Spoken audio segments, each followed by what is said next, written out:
Hello everyone, my name is Harshada Jain. I'm currently an intern at Lexis & Company.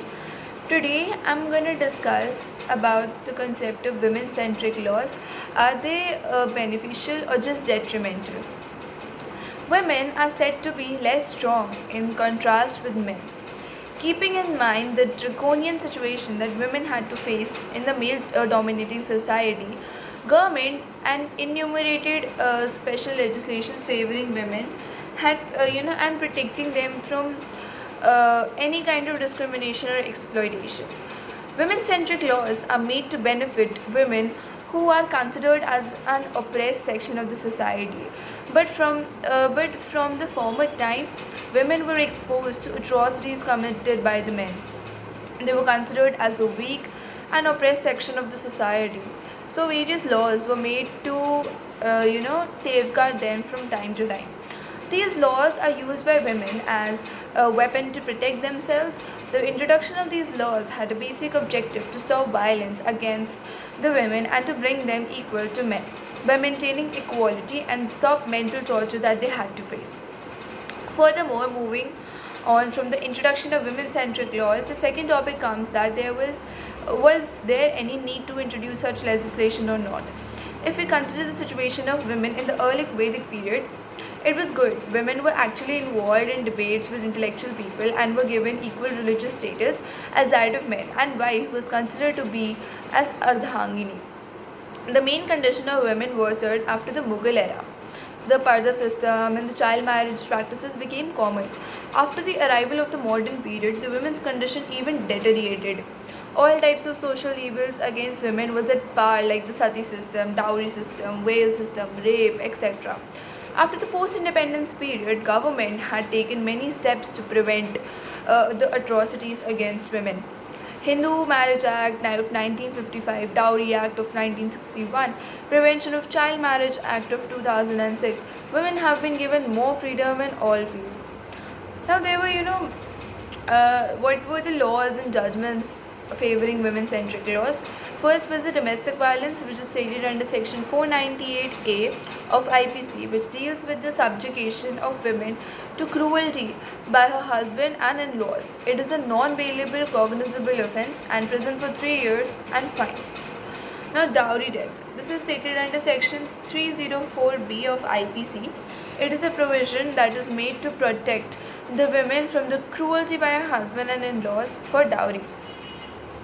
For sexual intercourse, for section 375 of IPC, it was enacted to help the women to get justice if they are forced into sexual intercourses.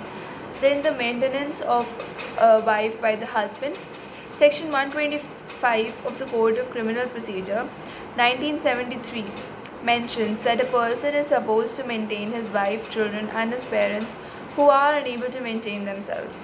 Now, fifth is the right to equality in the Constitution. The Constitution under Article 15, subclause 1,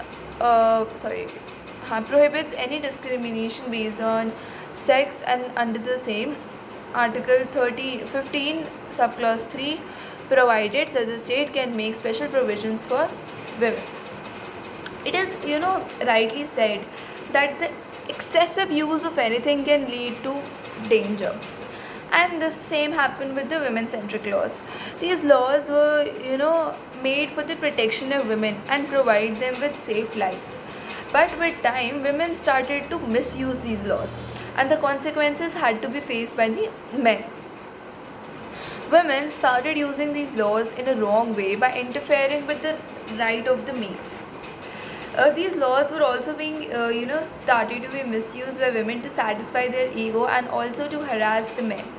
Because of these types of laws, males are kept at a disadvantaged position. There are, various legislations to protect the rights of women, but none of which they support the cause of men in the society. There are laws which are made to protect women from sexual harassment at workplace. But are there any laws that could help males in such situation? Sometimes to satisfy their own ego, women charges fake allegations against men, which not only ruin their career but also his reputation in the society. Data also shows that maximum males commits suicide due to mental trauma which they suffer from because of false allegations put upon charged by their female counterparts. These legislations were made by the parliament to protect women, but the result of this has backfired and women themselves started to humiliate males.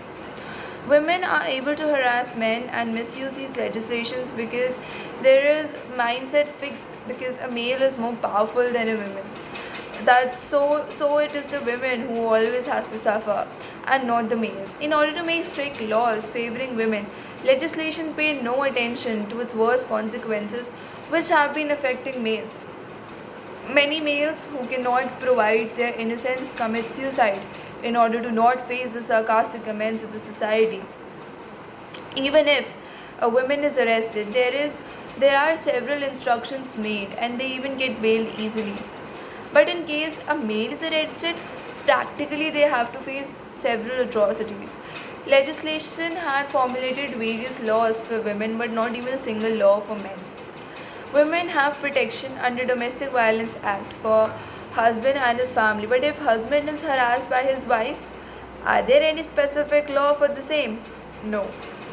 Favoring of women empowerment does not mean that in order to favor one gender we should cause the damage to the other gender.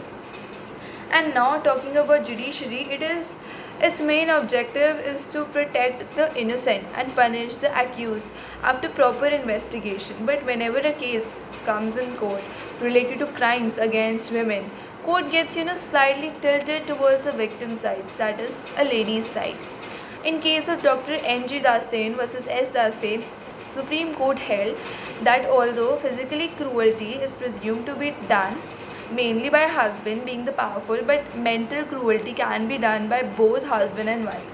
Even wife can do mental cruelty on husband. In case of Anil Bharadwaj versus Nimlesh Bharadwaj, court held that if a wife refuses to have sexual intercourse with the husband without any reasonable cause will amount to cruelty.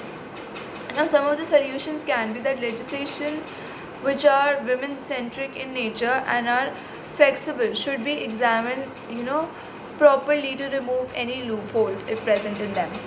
There is a need to protect women, so no harm is there in making women centric laws, but the point is to be kept in mind that if any legislation is made to help women victims, then it should not destroy an innocent man's life. The legislation should be made keeping in mind the rights of both males and females. The dowry laws are strictly implanted against the groom's family, but still there are cases related to the same.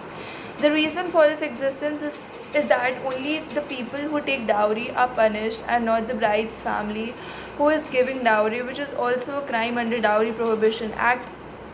Mostly the people who give dowry are the ones who ask for dowry, so it is necessary that the laws are properly implemented.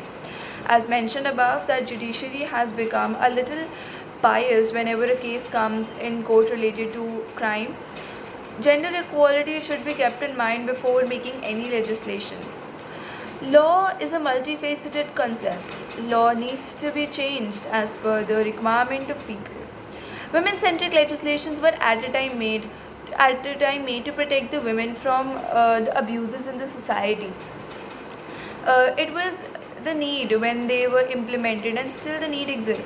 But along with it, it is also necessary to see that no one innocent is getting punished or harmed by such laws in the war whatsoever. Also, a tedious job in the hand of the judges is to see to approach the society that the women are the ones who are always the women-centric laws should not affect them when they are delivering judgment. The main aim to introduce women-centric laws was to prevent any kind of exploitation of women and to protect rights of married women. But women started blackmailing and harassing and humiliating the male by false allegations. I'm not saying that women, these rights should not be there. These rights have definitely benefited the women, but then people should not misuse these rights as well. So that's all for today. I'd love to hear your opinions on the same, and if you have any doubts, any questions, do mention them in the comment box. Thank you.